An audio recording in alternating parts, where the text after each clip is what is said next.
కావలి DSP Sridhar ఆధ్వర్యంలో కావలిపట్నంలోని వడ్డిపాలెంలో cordon చర్చ నిర్వహించడం జరిగింది. ఈ సందర్భంగా సరైన గుర్తింపు పత్రాలు లేని పలు మోటార్ సైకిళ్లను స్వాధీనం చేసుకున్నారు. వడ్డిపాలెంలోని 4 ప్రధాన వీధుల్లో ఈ కార్డన్ చర్చ నిర్వహించడం జరిగింది. ఈ సందర్భంగా స్థానిక ప్రజలకు పలు అంశాలపై డీఎస్పీ శ్రీధర్ అవగాహన కల్పించడం జరిగింది. దొంగతనాల నివారణకు తీసుకోవాల్సిన చర్యలపై ప్రజలకు వివరించడం జరిగింది.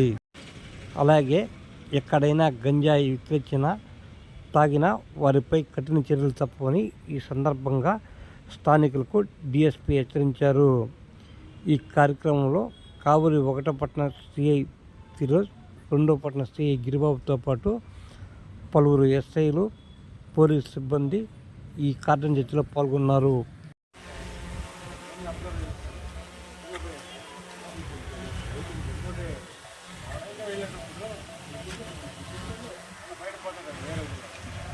బయట క్లియర్గా గేట్ వేసే ఇంత తాళం వేసి అర్థమే చూసినోడు వెంట తెలిసిపోతుంది. ఇంట్లో ఎవరు లేదు, ఎంజాయ్ చేస్తాను. ఇట్లా లేదు, లోపల పక్క తాళం వేసాడు చేయండి. అసలు తాళమే వేయలేదు. సరే, బయట పక్క ఎప్పుడైతే తాళం కనపడుతుందో వాటికి తెలిసిపోతుంది, ఎక్కి చేస్తారు. ముందుగా ఇంట్లో వాళ్ళు ఎవరు లేరు, బయట అయినా పోయినారు. నైట్ తాళం వేస్తే పగలు పడతారు. పగలు కొట్టి మొత్తం దంతారు. ఎండా కూడా జాగ్రత్తగా ఉండండి. దూరన్నా గంజాయి అమ్మే వాళ్ళు ఉన్నారు, ఏమన్నా అనుమానాస్పదంగా ఉండే వాళ్ళన్నా కూడా చెప్పండి. గంజాయి చాలా డేంజర్. అది పిల్లలు కూడా చనిపోతారు. గంజాయి ఎవరు తాగినా చేయకుండా చుట్టుపక్కల వాడు గంజాయి తాగినా అంటే ఆ మత్తులో వాడు ఏమి అఫెన్షన్ చేస్తారో తెలియదు. నువ్వు నేను చేసినా ఇబ్బంది. ఇక్కడ ఏమంటే ముందుగా తెలియజేయండి. ట్రాఫిక్ అప్పుడు జాగ్రత్తగా ఉండండి. యాక్సిడెంట్ ఏం కాదు. ఓకే.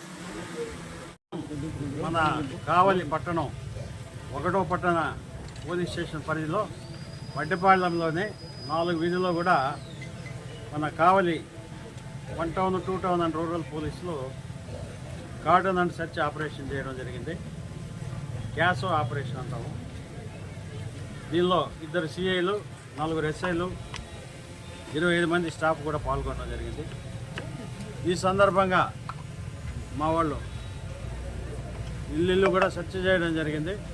కొత్త వ్యక్తులు ఎవరైనా వచ్చారా, రౌడీ షీటర్లు ఉన్నారా, సస్పెక్ట్స్ దొంగలు గింగలు అలాంటి వాళ్ళు ఎవరైనా ఉన్నారా, గంజాయి లాంటిది ఏమన్నా మాదక ద్రవ్యాలు అమ్ముతున్నారా, వీటన్నిటి కోసం సెర్చ్ చేయడం జరిగింది. ఈ సందర్భంగా 27 2 వీలర్స్ వితౌట్ ఎనీ లైసెన్స్ కానీ వితౌట్ అయినా ఆర్సీ లేనటివి తెచ్చి ఇక్కడ ఉంచడం జరిగింది.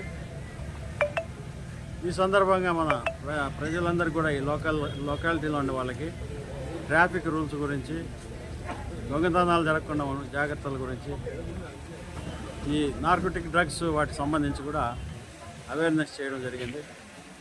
ఈ సందర్భంగా మెయిన్గా ప్రతి ఒక్కరు కూడా హెల్మెట్ పెట్టుకోమని మళ్ళీ పదే కోరుతున్నాం. నిన్న కూడా కలిగిరి దగ్గర 2 వీలర్లో పోతూ ట్యాంక్ పైన హెల్మెట్ పెట్టాడు. వెనకాల నుంచి వెహికల్ కొడుతుంది, కింద పడి తల పగిలి తెచ్చిపోయాడు.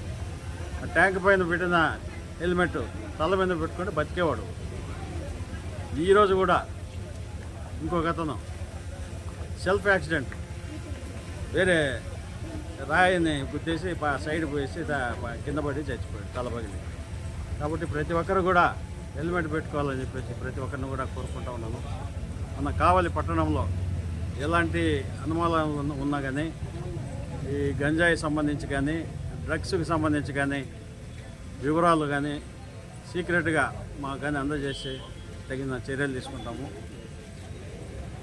జై హింద్.